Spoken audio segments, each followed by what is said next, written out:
Estamos falando nessa série, discípulo ou consumidor? Quem nós somos? Só para relembrar, nós falamos na primeira vez sobre João capítulo 6, o conceito de consumidor, e fizemos a pergunta: você é um consumidor? Essa mensagem já está no YouTube, se você quiser ouvi-la e responder essa pergunta, fique à vontade, assista lá, vai ser muito importante e edificante. Na outra vez, nós falamos sobre o texto de Lucas capítulo 14, quando nós conversamos sobre o custo de ser discípulo de Jesus. Quanto custa ser discípulo de Jesus?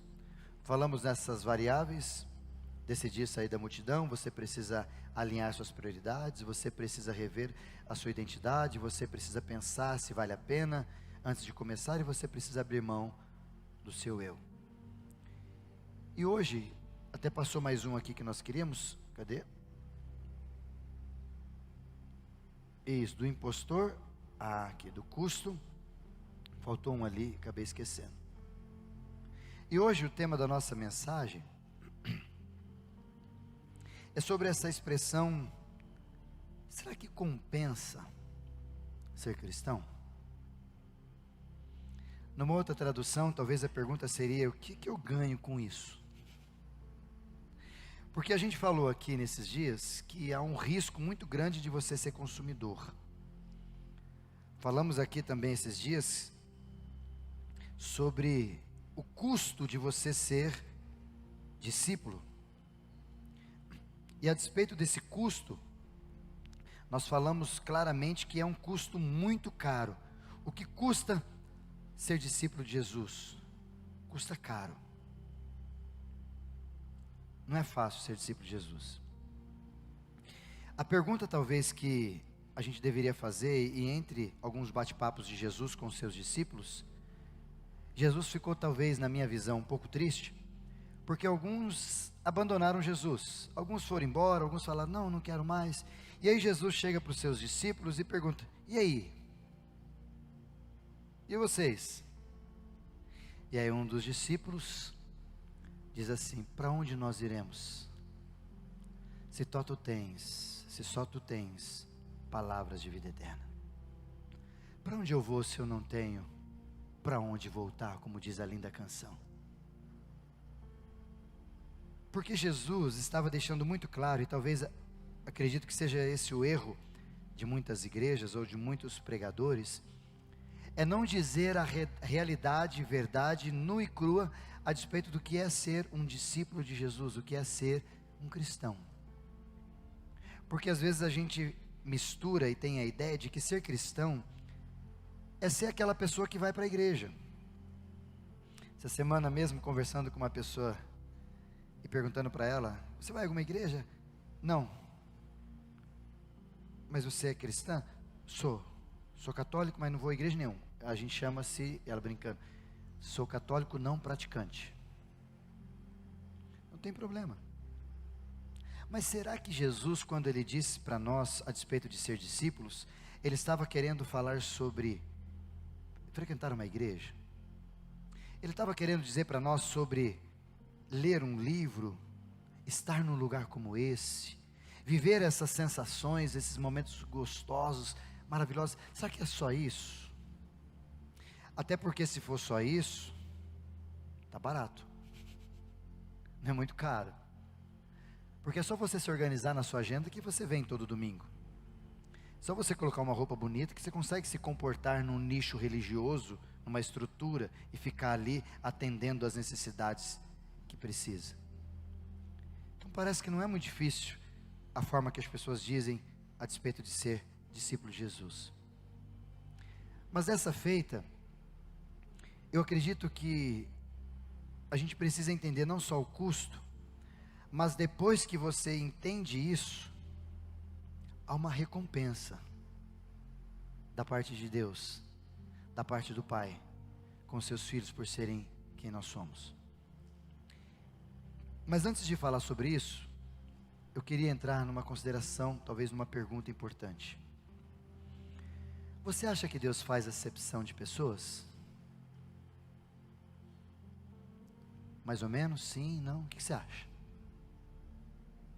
Você acha que Deus gosta mais de alguns do que dos outros? Será que Deus olha para nós aqui e fala, eu gosto mais do pessoal do meio?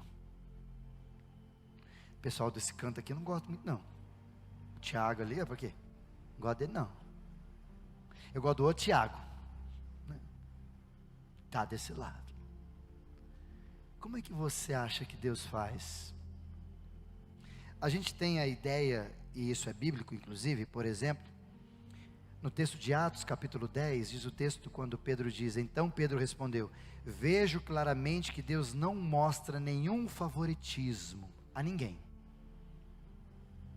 Em todas as nações Ele aceita aqueles que o temem e fazem o que é certo. Segundo a palavra de Deus, no livro de Atos, fica bem claro que Deus não faz acepção de pessoas. Sim? Primeiro ponto. Mais um versículo para a gente saborear da palavra, e inclusive falando sobre isso, abre aspas, no acampamento que eu estava hoje cedo, os adolescentes lá, que coisa linda. Acho que tinha uns 30 e poucos adolescentes, não é por aí, meu anjo? Se tivesse uns 4, 5, 100 Bíblia, era muito. E tudo ali anotando, perguntando e tal. Aí eu falei, rapaz, acho que eu vou tirar os data show, PowerPoint da igreja, ver se eles lêem Bíblia. E a gente compartilhando, e como eu vi que eles estavam com a Bíblia ali, eu falava um texto, eles liam, eu pedia outro texto, eles liam, então eles participavam com a gente ali na explanação da mensagem. E aqui a gente faz sempre isso, mas por favor, não ache que por estar ali você não precisa abrir na sua Bíblia, porque pode ser que eu esteja numa versão que você não entendeu, ou esteja colocando coisa que você sabe que não está na Bíblia, mas como você não sabe a Bíblia, você não vê. Então confere na sua Bíblia, isso aqui é para ajudar a mim e a você, a despeito do que está escrito. Mas se você puder, não abra mão da sua Bíblia, ok? Paulo fala também aos Romanos capítulo 4, versículo 11, pois ele trata a todos com igualdade. Mais uma vez a pergunta, Deus faz acepção de pessoas?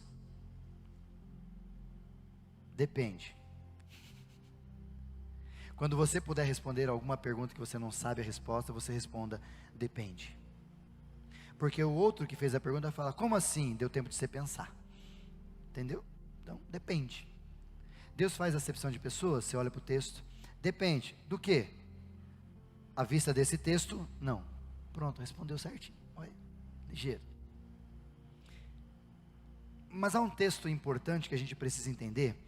Os dois contextos, contexto de Atos e contexto de Romanos. E esse contexto se explica no maior texto, um dos mais conhecidos que a gente tem na Bíblia, João 3,16. Porque Deus amou o mundo, ou amou tanto o mundo, de tal maneira, em outra tradução, que deu seu Filho unigênito, o único que ele tinha, para que todo aquele que nele crê, não pereça, mas tenha a vida eterna. Esse texto faz, e você tem ouvido eu falar várias vezes aqui, algumas coisas distintas sobre o amor de Deus inclusivo, e o amor de Deus exclusivo. O amor de Deus numa porção, ele é inclusivo. Deus amou o mundo de tal maneira, então com relação à salvação, Deus ama a todos. O contexto de Atos, capítulo de número 10, versículo 34, quando Pedro responde, ele mesmo diz, em todas as nações ele aceita aqueles que o temem e faz o que é certo. Salvação. Deus não faz acepção de pessoas, de ninguém, se é homem, se é mulher, se é cego, se não é, se tem os braços, se não tem, se é da igreja X, Y, se é filho de quem, ninguém. Deus não faz acepção nenhuma de pessoas a despeito de salvação. Deus amou o mundo, todos são alvos do amor de Deus. Contudo, na segunda parte de João 3,16, ele diz, para que todo aquele que nele crê, o amor de Deus é inclusivo a todos, o mundo está dentro disso, mas para aquele que crê, não vai perecer e vai ter vida eterna. Então não é para todo mundo. A primeira parte é para todo mundo, a segunda parte é para quem crê. Então a primeira parte, Deus não faz exceção de pessoas, Ele ama todos. Mas há uma forma diferente dele tratar aqueles que creem nele. Esses que creem nele não perecerão, mas terão a vida eterna. Quem não crê nele já está condenado, palavras do próprio Jesus. Por isso que quando a gente pergunta, Deus faz acepção de pessoas, você deveria fazer a pergunta respondendo outra pergunta. Depende de onde você está lendo. Ou depende do que nós estamos conversando. Uma frase que eu gosto de usar é essa. Você acha que Deus tem filhos favoritos? Porque já que Deus não faz acepção de pessoas, você que é pai, você que é mãe, talvez seja mais fácil você responder na lata, né? Não, pastor. Não tem filho favorito. O Didi não está aqui, mas vamos encher o saco dele, que ele está assistindo a gente. É o pior, os três. E na mesma data, tudo igual. Trigêmeos. Porque se tiver filho favorito, no primeiro ano é o mais velho. Depois veio o outro, aí divide, né? Aí veio o raspa do tacho, no meu caso, nos meus pais lá. Eu sou mais querido, segundo o que eu acho. Sou mais novo, meu irmão ficou mais velho, aprontava e tudo. A minha irmã casou, sumiu de casa, então meu pai gostava mais de mim. Gustavo, não é verdade? Ele foi em casa e sabe disso. Deixa meu irmão ouvir aqui. Irmão, te amo, viu? Mas quando os três são iguaizinhos, nasceram ali, mesma idade, mesmo tudo, igual os trigêmeos do Didi, será que tem filhos favoritos? Há uma frase que eu gosto que ela faz essa afirmação. Deus não tem filhos prediletos, mas Ele tem filhos mais dedicados, tornando-se com eles mais íntimos. Vou fazer você entender mais claro, isso tem a ver com a igreja. Deus não tem filhos prediletos, é verdade. Mas tem alguns de nós, que por ser mais dedicado na tratativa com Deus, produzem mais intimidade com Ele. E à vista dos outros, parece que nós somos mais favorecidos. Entende isso? Então não tem a ver com o céu o favorecimento. Não adianta jogar para cima e dizer, Deus gosta mais de mim do que do você. Viu, Kiko? Não. Mas por que, talvez, a pergunta a gente teria que responder, mas por que então que algumas coisas acontecem com algumas pessoas e diferente com as outras não? A gente aprendeu isso semana passada e eu queria mostrar isso aqui para você entender, recapitulando um pouquinho. No grupo de Jesus, você tinha multidão. Multidão vivia de uma forma, corria atrás de Jesus por comida, por milagres, e Jesus tratava eles no âmbito da multidão. Mas depois Jesus teve discípulos, 70 discípulos, 40 discípulos e 12, que se tornaram seus apóstolos. Numa das missões que Jesus deu, Ele chamou os 70 e colocou de 2 em 2 para irem fazer o evangelho, pregar, expulsar, aquela coisa toda, todos os seus discípulos que estavam ali. Então nós temos mais um nível diferenciado. O primeiro nível da multidão, e agora um nível bem menor, discípulos. Jesus amava a todos? Sim, mas tinha alguns que eram diferenciados. E entre os discípulos, Jesus tinha os apóstolos, que eram os 12, mais chegados. E entre os apóstolos, Jesus tinha os seus íntimos, Pedro, Tiago e João. Em algumas ações, a multidão percebia Jesus. Em algumas ações, só os discípulos viam Jesus. Em outras, os apóstolos estavam com Jesus. Mas parece que algumas vezes Jesus quis se mostrar ou se revelar para poucos. E Ele chamava esse poucos de íntimos. Por exemplo, quando você tem algumas ações como essa, em algumas curas que Jesus foi fazer, em algumas casas, em alguns lugares, Ele chamava Pedro, Tiago e João.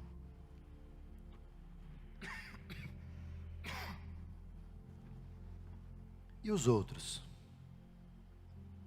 Talvez na minha concepção, Jesus não chamava Tomé, Gabriel, porque Tomé ia desconfiar e acabar com o processo do milagre. Tem alguém entre nós que está aqui desconfiando. Para. Talvez Jesus não chamava ali, minha concepção, tá? Não está isso nada na Bíblia, isso é o pastor falando. Talvez não chamava o Judas, porque eu sei que você vai fazer. Estou ligado. Então, aqui você não vem. Ou talvez não chamava os outros discípulos, o Judas, o outro, qualquer outro, porque Jesus andava com eles. É a mesma coisa que a gente tem às vezes na expectativa de futebol, né? Já atrás um comentarista de futebol dizia que quem escala o time não é a torcida, porque a torcida não está nos treinos com o treinador. Quem vê se o cara está chutando, se o cara está querendo, se o cara está desenvolvendo, é o treinador.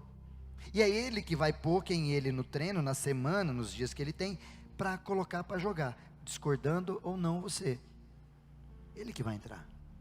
E talvez por isso que Jesus, conhecendo quem eles eram, ele tinha sempre 3. E esses 3, ele desenvolveu uma coisa maravilhosa, que não está aqui.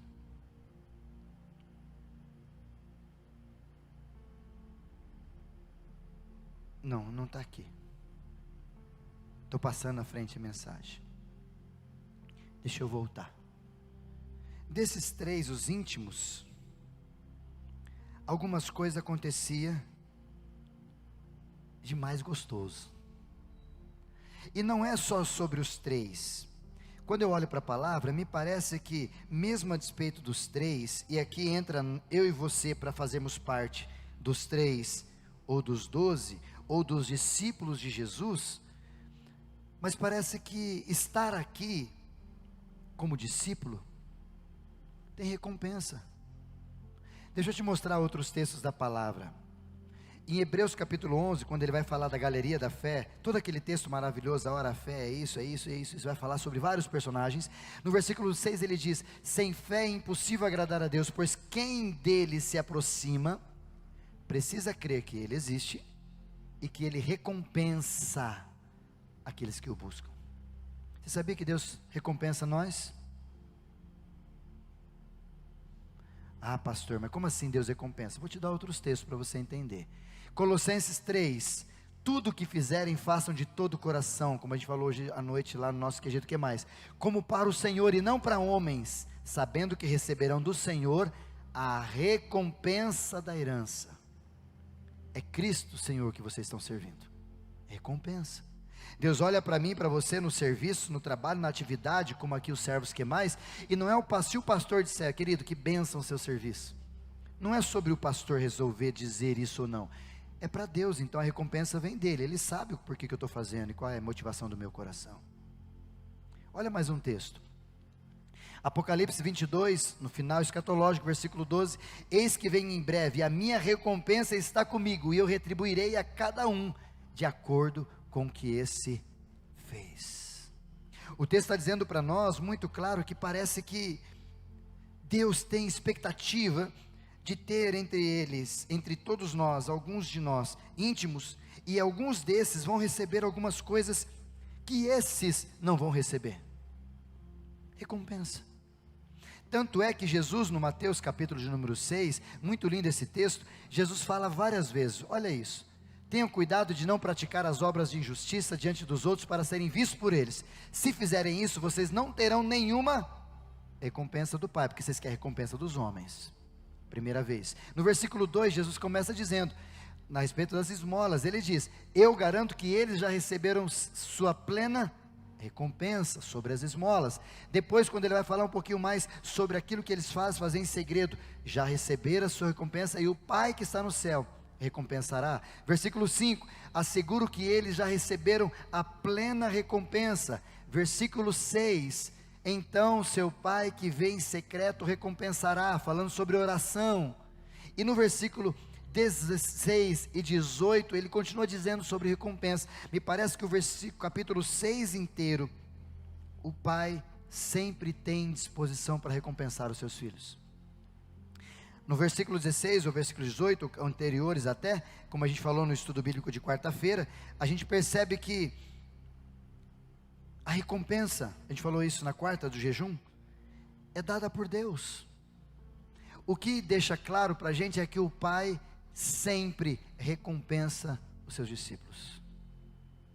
Por isso que vale a pena ser discípulo de Jesus. Não só vale a pena por causa da recompensa, mas vale a pena porque a gente entende algumas coisas. Eu quero mostrar um texto e lê-lo para a gente diluí-lo e perceber como é diferente a tratativa do céu para quem é discípulo e para quem é consumidor. Já falamos do consumidor, hoje eu quero entrar no discípulo, porque recompensa. João capítulo de número 21, se você tiver com a sua Bíblia, abra ela, grife nela. Olha o que diz João capítulo de número 21, vamos ler esses textos para a gente entender. Depois disso, Jesus apareceu novamente aos seus discípulos à margem do mar de Tiberíades. E foi assim o que aconteceu. Estando juntos, Simão Pedro, Tomé, chamado Dídimo, Natanael de Caná da Galileia, os filhos de Zebedeu e 2 outros discípulos. E eles disseram: vou pescar, Simão Pedro. E eles disseram: vamos também com você. E eles foram e entraram no barco, mas naquela noite não pegaram nada. Ao amanhecer, Jesus estava na praia, mas os discípulos não reconheceram Jesus. E eles lhe perguntou: tá mexendo aí, tio? Deixa aí, senão mata nós. Aí. Ao amanhecer, Jesus estava na praia, mas eles não reconheceram, e ele lhes perguntou: filhos, vocês têm algo para comer? Eles responderam que não. Então Jesus lhe disse: lancem a rede do lado direito do barco, e vocês encontrarão. Eles o lançaram, e não conseguiam recolher a rede, tal era a quantidade de peixes que pegaram. Continuando o texto, o discípulo a quem Jesus amava, João, disse a Pedro: eu estou achando que é o Senhor, eu acho que é o Rabi. É essa a expressão que ele usa. Simão Pedro, ouvindo dizer isso, vestiu a capa, pois havia tirado, e lançou-se ao mar. Os outros discípulos vieram no barco arrastando a rede de peixes, pois estavam apenas a cerca de 90 metros da praia, ou na tua tradução, alguns côvados. Quando desembarcaram, viram ali uma fogueira, peixes sobre as brasas e um pouco de pão. Então Jesus lhes disse: traga alguns outros peixes que vocês acabaram de pescar. E Simão Pedro entrou no barco, arrastou a rede para a praia, e ela estava cheia, tinha 153 grandes peixes, especificidade por causa da qualidade de peixe que tínhamos na época. Embora houvesse tantos peixes, a rede não se rompeu.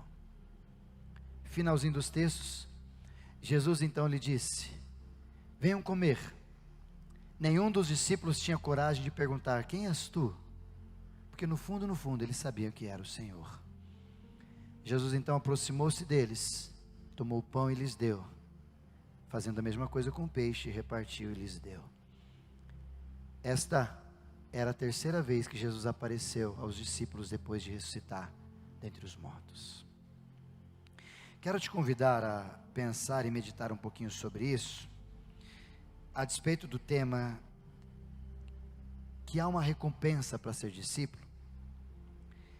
E eu quero entrar para você perceber que a maioria das ações, e aqui é o texto que eu queria entrar naquele momento, é que às vezes a gente não vive epifania.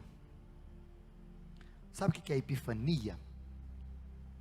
Epifania, uma tradução bem breve e bem fácil para a gente guardar, é quando o céu decide visitar a terra sem falar nada e sem pedir permissão.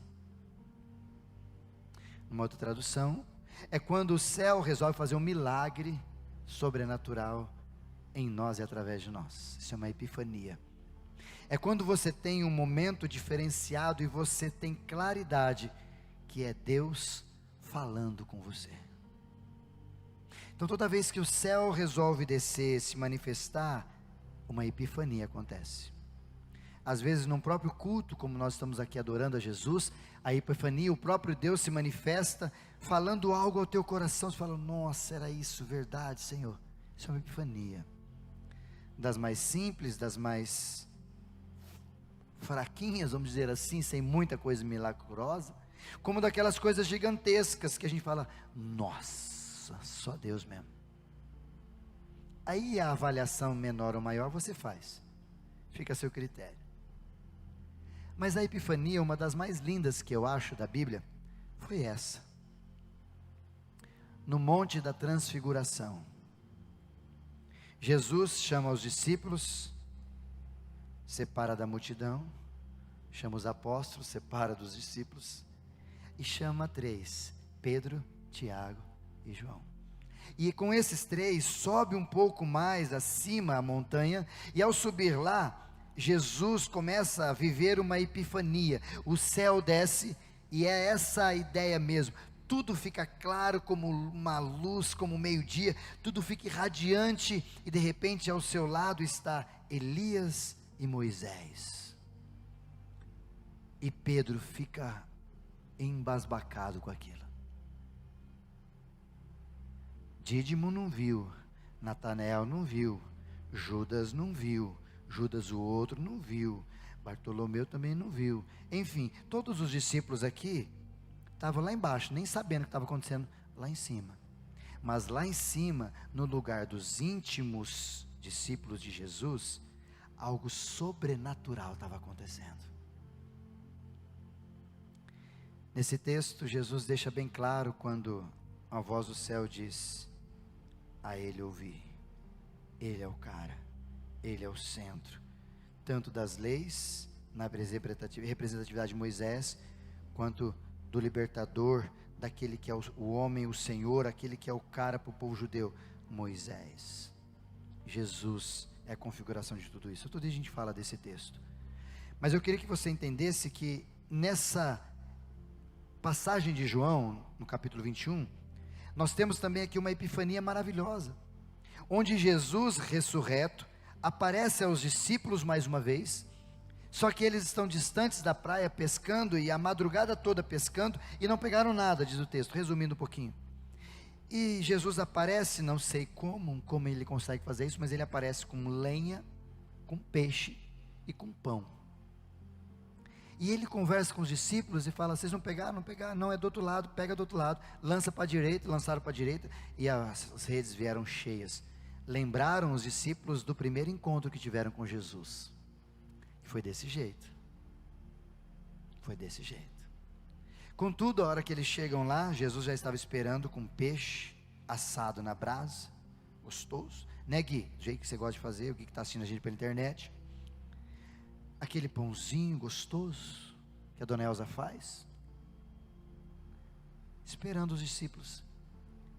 E talvez Jesus olha para um monte de discípulos saindo do barco, embasbacados com o que estava acontecendo. Jesus com um pouco de peixe e pouco pão, fala: aí, dá o dos 6 aí agora, porque vai acabar aqui, né? Eu faço um milagre por vez, multipliquei pão e peixe, já foi, agora vocês trazem o peixe que eu não vou multiplicar mais.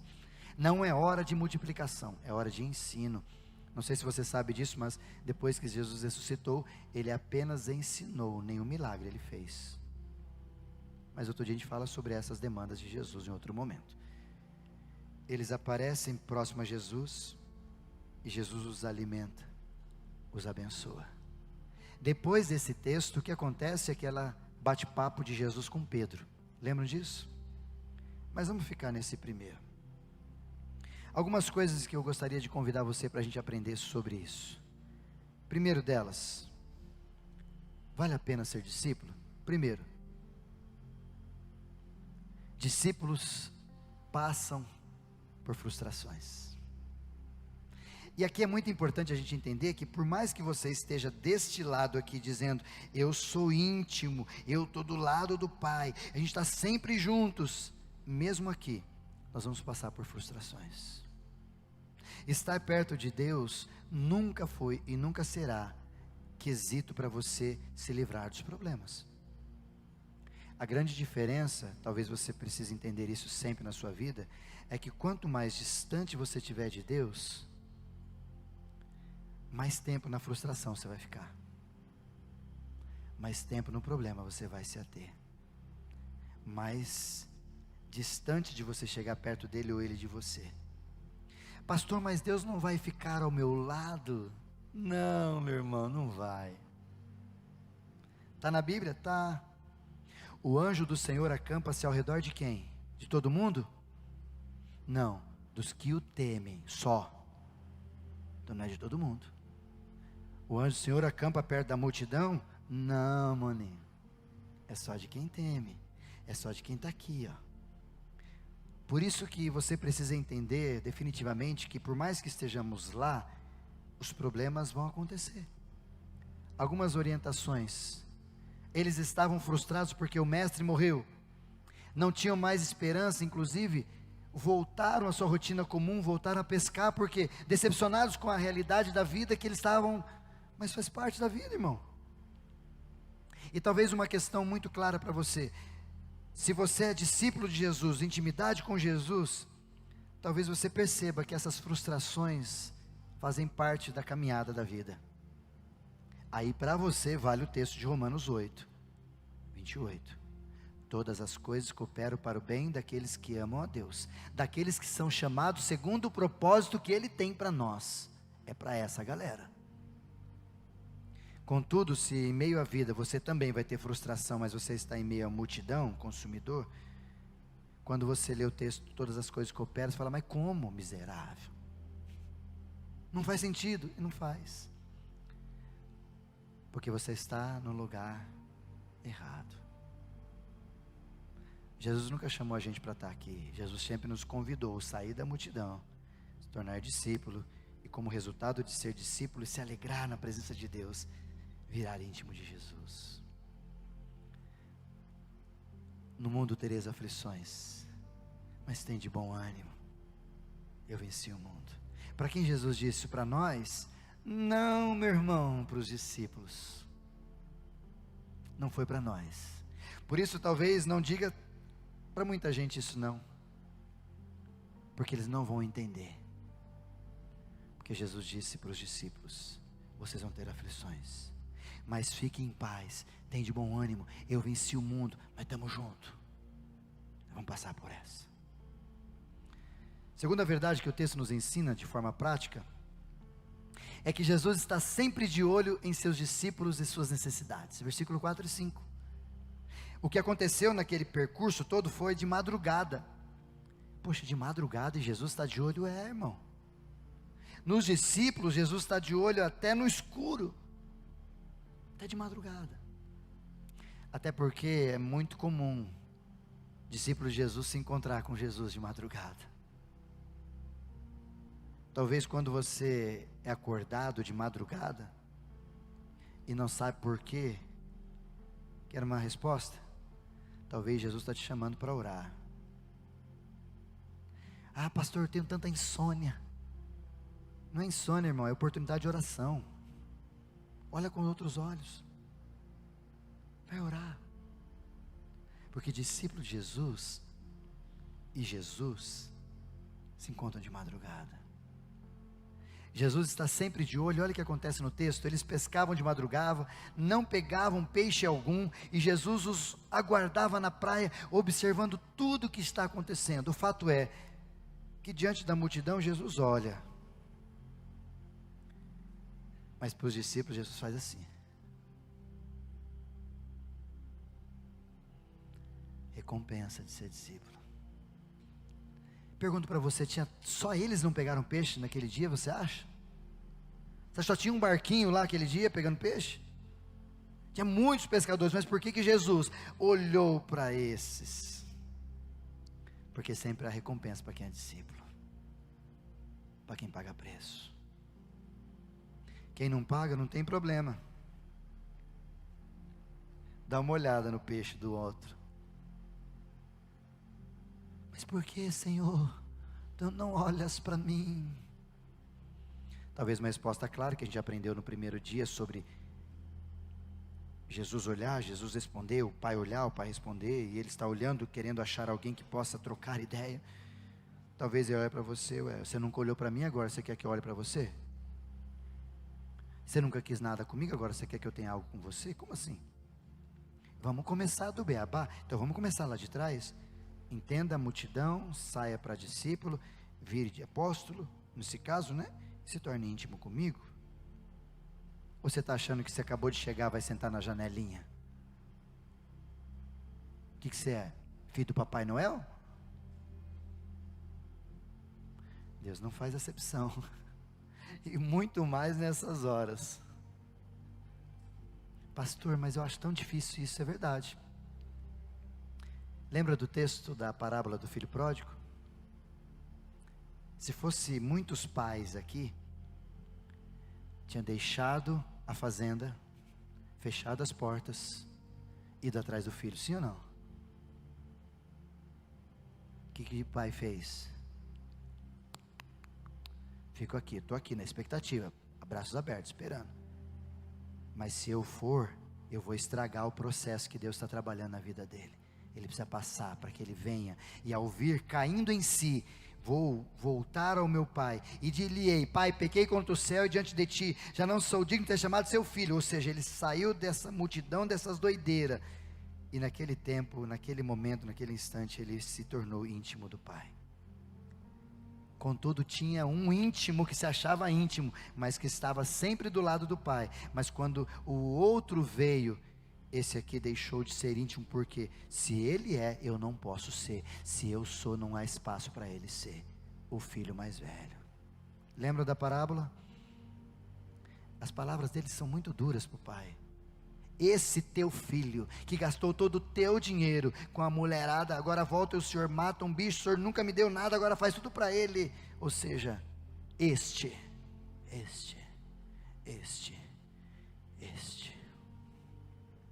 Cada vez mais longe da intimidade, cada vez mais satisfeito com o coração. Por isso que Jesus sempre está de olho nas dificuldades dos discípulos e suas necessidades. O Salmo diz para nós que o choro pode durar uma noite, mas com quem é discípulo, a alegria vem pela manhã. Mais uma verdade: Jesus prontamente ajuda seus discípulos em suas necessidades. Jesus percebe que eles não pegam nada, aí então Jesus entra em cena, e ao entrar em cena, Jesus orienta como fazer, e eles obedecem. A grande diferença dos discípulos, dos íntimos de Jesus e da multidão, é que às vezes quando Jesus percebe a necessidade, a falha, a dificuldade, o que eles precisam, Jesus entra em cena: façam isso. O da multidão fala: ah não, eu não quero fazer isso, eu não gosto, não gostei. Ah não, assim eu não quero. Jesus não perde tempo com gente assim, irmão. Não sei se você já ouviu eu falar várias vezes aqui. Não perde tempo, até porque a graça de Deus foi para morrer pelos aqueles da quais Jesus trouxe para ele, o Pai entregou a ele, mas não é para todos esses aqui. Então Jesus não vai ficar perdendo tempo com uma galera que não quer ouvir. Agora, com os discípulos dele, quando Jesus fala: faz o seguinte, joga a rede para lá, o que eles fazem? Obedecem. Por isso que Jesus prontamente ajuda os seus discípulos em suas necessidades, porque sabe que ao gastar energia entrando em cena, não perco tempo. Bora trabalhar? Bora fazer o que o Senhor manda. Talvez a pergunta que a gente precisa fazer é: discípulo entende que Deus, que o próprio Cristo nos ajuda no que nós precisamos. A multidão quer que ele ajude no que ele quer e não no que ele precisa. Onde nós estamos aqui? Jesus fala sobre isso em Mateus 6,33, e a gente inverte todo o texto. Buscai, pois, em primeiro lugar o reino de Deus e a sua justiça, intimidade, exercício, e todas essas coisas serão acrescentadas. A gente lê: e todas as coisas. Ou seja, se eu buscar Deus em primeiro lugar, Ele vai me dar tudo o que eu quiser. Não, quem falou isso foi a Xuxa, de forma equivocada a despeito de Deus. Tudo que eu quiser, o cara lá de cima vai me dar. Não vai, irmão, não vai. A Xuxa mentiu para você. Ela não tinha conhecimento bíblico para dizer a verdade, por isso não é a verdade da palavra. Quem ofereceu isso foi um outro personagem que eu leio em Mateus capítulo 4, quando conversando com Jesus, um cara chegou para um tal de Jesus e disse assim: se você prostrar e me adorar, tudo que você quiser eu te darei. Então talvez quem usou essas palavras não foi Deus, foi Satanás. Porque multidão quer o que quer. Discípulos de Jesus sabem que precisam, e se Deus está respondendo ou não, é aquilo que eles precisam é aquele que eles vão viver. Por isso que Jesus prontamente ajuda os discípulos em suas necessidades. E o discípulo sabe que é para necessidade, não é para diversão. Vamos mais para frente. Quarto lugar, Jesus mostra que os discípulos participam da ação divina, no versículo 9 e 10. Porque Jesus dá o início do processo epifânico, trazendo pão, trazendo brasa, trazendo peixe. Mas Jesus poderia fazer ali, não, vem para cá, não precisa pescar mais não, estão cansados, não pegar nada, deixa as traias aí, bora para a água, para areia, bora conversar. Jesus, mas tem 5 pães e 2 peixinhos, aham, o milagre dos pães, segunda parte, tchá, pá. Não podia. Ou talvez Jesus vem com um saco cheio, um cesto, e trazer as coisas e falar, gente, pode comer, não deu para ninguém, comida para tudo. Mas com discípulos, Jesus faz algo diferente. Ele convida, ele mostra, ele atrai os discípulos para perto, para dizer, queridos, vamos participar da epifania? Quer sentir o verdadeiro, entre aspas, entenda aqui, arrepio que a gente tem que entender e receber e viver quando a gente está com Deus? Porque tem muita gente que é sensitive, né? Ai, o culto hoje, nossa, arrepiei no culto. Não, irmãos, é frio. Não é Deus, não é frio. A epifania que produz a gente fala, aleluia, nossa, Deus esteve aqui. Como um dia desse estava a gente aqui, um rapaz entrou, abriu a porta rápido, olhou assim e falou, rapaz, eu vi Jesus. Eu falei, aleluia. Quando algumas coisas no seu dia a dia você percebe Deus cuidando, e você fala, é Jesus. Como aconteceu com Sadraque, Mesaque e Abednego, tinha mais um ali, e esse que estava ali, tinha um semblante, parecia com um filho de Deus, era Jesus.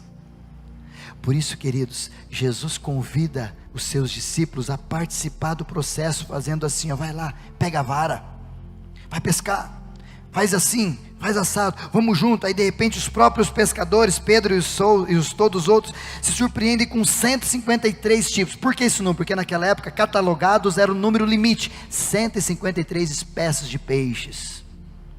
E você há de convir comigo que nenhum deles era muito difícil de ter 153 na mesma região, sim ou não? É para Jesus, irmão, que controla tudo, inclusive os peixes. Fala, peixinho, vem cá, você que está com dracma. Peixe Márcia, vem Marcinha, que está com dracma. Peixe José, vem para cá. Estou colocando nome nos peixinhos, tá? Peixe João, vem para cá. Jesus traz tudo ali. Mas o mais gostoso do discípulo é que ele começa a viver a epifania diferenciada. Jesus leva a galera para outro nível. E não só para outro nível, mas Jesus dá a coparticipação dos milagres, de testemunha, de ver o que está acontecendo. Eles começam a viver como coadjuvantes, coparticipantes do processo de milagre de Deus. Por isso que compensa, por isso que muita gente não vive milagre de Deus, porque vive na multidão, não quer pagar o preço para ser discípulo. Aí fica olhando na televisão, fica olhando o que está acontecendo, fica olhando testemunho e fala, nossa, mas por que não comigo?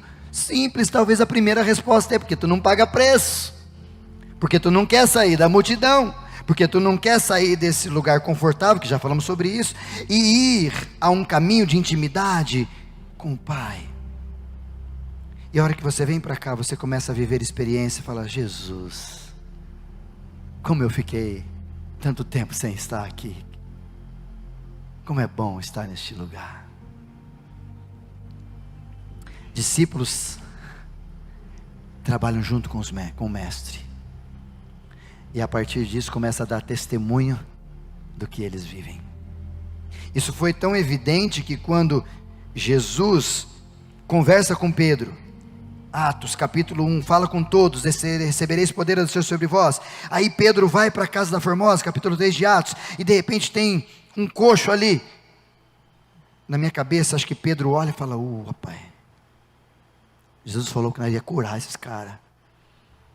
Jesus falou que nós ia fazer esses caras, né, mudar de vida. Pedro e João olham para aquele coxo, e o coxo estende a mão dizendo, dá uma esmola. Jesus olha para eles e diz, olha para mim, não tenho ouro e nem prata, mas eu vou orar por você. É isso que Jesus fez? Pedro fez? Sim. Olha para mim, eu vou ali chamar o ministério de oração, torre de oração, e nós vamos orar por você. É isso que ele fez? Olha para mim, dá o seu WhatsApp que eu vou mandar para o meu pastor. É isso que ele fez? Não. Ele nem orou. Imbuído da autoridade, entendendo que ele é discípulo de Jesus e que o milagre podia acontecer nele, através dele, por ele, porque é dele que Jesus está falando, é a ele que toda a autoridade foi dada nos céus e na terra, e Jesus passou para eles, ele disse, olha para cá, vai, em nome do Cristo Nazareno, levanta e anda, bora, vem com nós. E o cara levanta e vai para dentro do templo, orar com Jesus, com Pedro e João melhor. Sabe o que é isso, irmão? É gente que sabe onde está, e vive isso com tanta naturalidade, que se ele te contar, você vai achar que ele está louco. Por isso que talvez ele não te conta muita coisa, porque quem está na multidão nunca vai reconhecer quem está nos discípulos. Quinto, com Jesus, discípulos têm sempre em abundância. No versículo 11 a gente percebe isso. Jesus sempre quer dar mais, infinitamente mais do que os discípulos pedem. Tanto que quando Jesus pede para eles jogar a rede para o lado direito, eles pegam ali uma quantidade maravilhosa de peixes, 153, ou seja, mais do que eles precisavam. Isso ensina a gente, Paulo fala isso aos Efésios, que Deus não tem problema em abençoar a gente. Deus não tem problema em dar em abundância. Deus pode dar infinitamente mais do que pedimos ou pensamos. Mas por que talvez Ele não faz comigo ou com você? Talvez porque a nossa geografia está deslocada. Eu estou aqui. E para a multidão, Ele dá por graça. Para discípulo, Ele dá em abundância. E sabe por que Ele dá em abundância, irmão? Porque discípulo sabe repartir. Discípulo sabe a oração do Pai Nosso, todo dia. Pai Nosso que estás no céu, santificado seja o teu nome, venha o teu reino, seja feita a tua vontade, assim na terra como no céu. O pão que o Senhor me dá todo dia, maná que eu busco todo dia.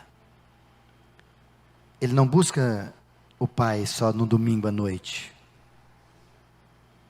Ele busca todo dia.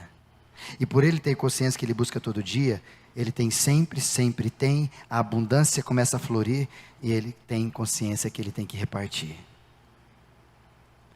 Não sei se você já ouviu eu dizer isso a você, mas se um pão na tua casa estraga, é porque você não teve consciência de que era um pão para dar para alguém, e você faltou sensibilidade para perceber isso. Não estou dizendo para você acabar com a fome da África, como alguns exageram dizendo. Então compra 2. E compra 1 e dá para alguém para fora, antes que ele estrague. Porque segundo os próprios da multidão na época de Jesus, e lá na época do Antigo Testamento, eles catavam maná, catavam as coisas, porque se Deus falhar, eu vou garantir o meu para a semana. Discípulo não. Dá o do dia, supre minhas necessidades. Amanhã, se Deus quiser, teremos. Se Deus não quiser, não tem problema, nós faz jejum. Importante é que eu sou fiel, pelo pouco. E Ele me abunda. Ele aumenta. Ele nos dá em abundância. Discípulos sempre terão em abundância. E por último, discípulo sabe o seu lugar.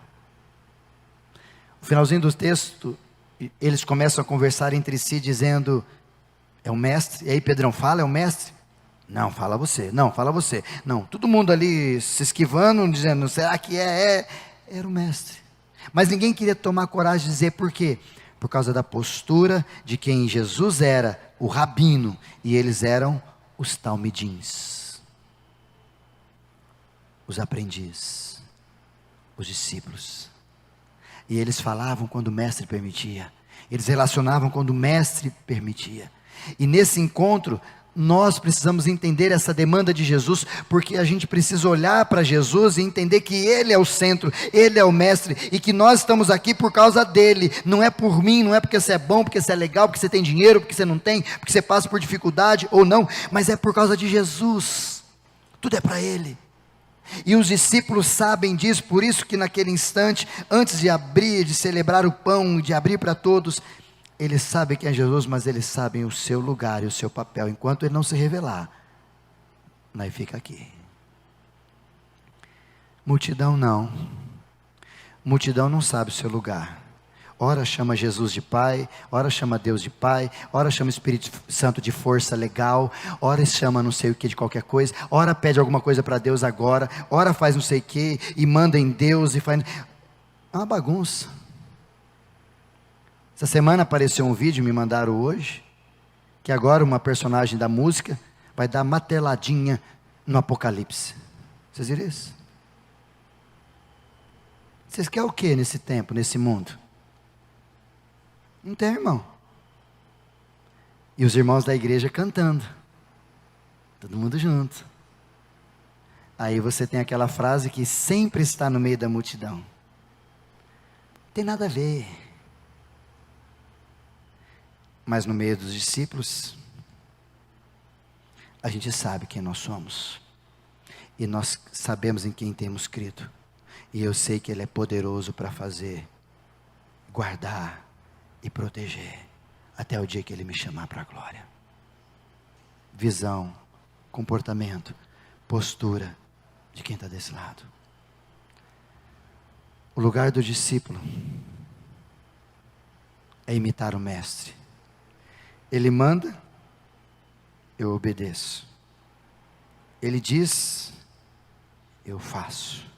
Ele olha, eu já sei o que tem que fazer. Você é discípulo. Por isso eu quero concluir, para a gente refletir e levar isso para a vida, para casa, para você entender que vale a pena ser discípulo de Jesus, sim. Mas vale a pena se você fazer do jeito que a Bíblia diz. Não é do seu jeito nem do meu jeito, é do jeito da palavra. Nós apenas lemos os textos, dialogamos sobre o texto, passamos por cima do texto, voltamos para o texto e ficamos no texto. E é o texto que vai nos ensinar o que acontece. Algumas verdades para a gente guardar. Primeira delas, está indo sempre em 2. Há um custo, é verdade. Quanto custa ser discípulo de Jesus? Tudo. Tudo. Se você não ouviu essa mensagem, semana passada pregamos, está no YouTube. Mas há uma recompensa para os discípulos, que não é todos que vivem isso. Talvez aqui se encaixe aquela frase da sua mãe. Mãe, mas todo mundo faz. Você não é todo mundo. Talvez era essa a profecia que ela estava dizendo sobre você na vida espiritual.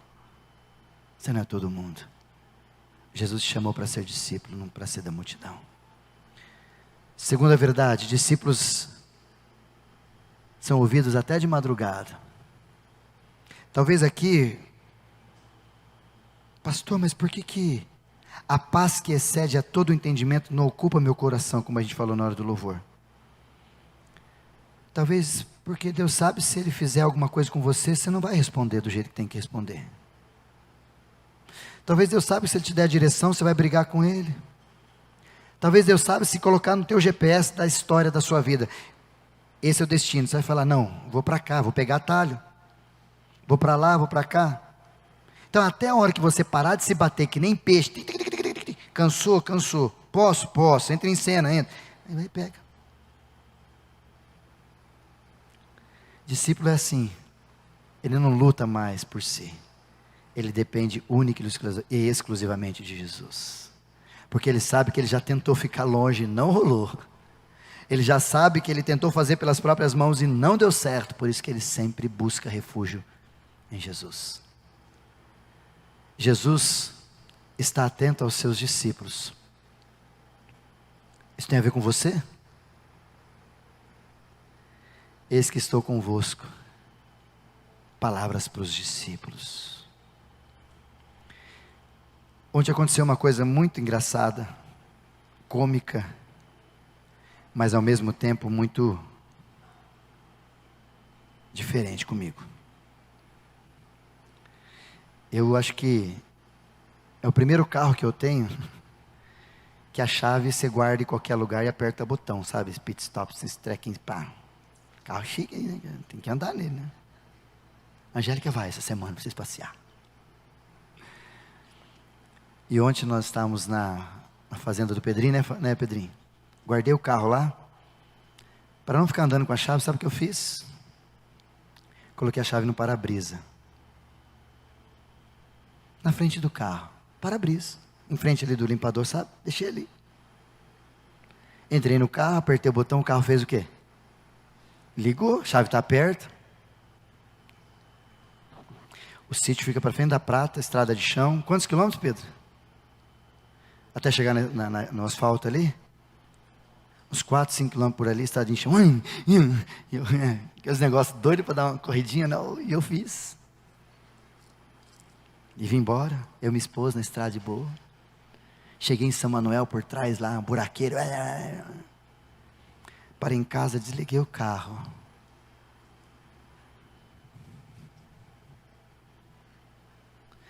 Olhei no vidro a chave ali, olhando para mim.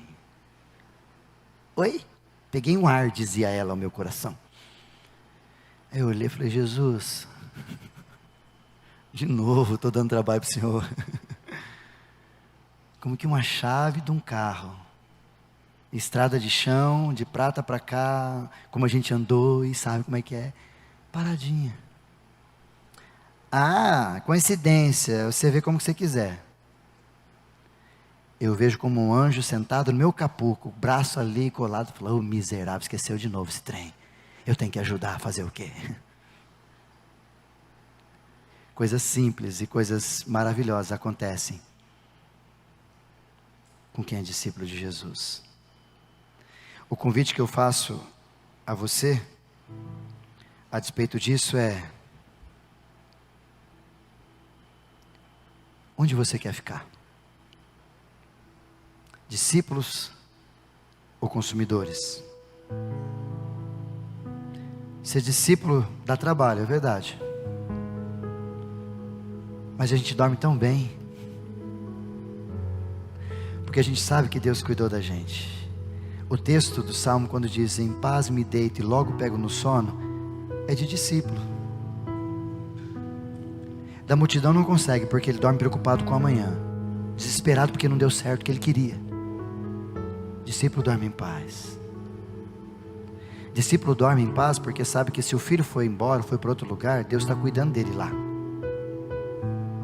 está sustentando lá, mais do que a gente. E quando voltar, aleluia também. Discípulo relaciona-se com o Pai diferente. Quem é você nessa caminhada? Ou melhor, quem você quer se tornar nessa caminhada? Esse tempo de palavra que nós estamos aqui desenvolvendo é para chamar a mim e a você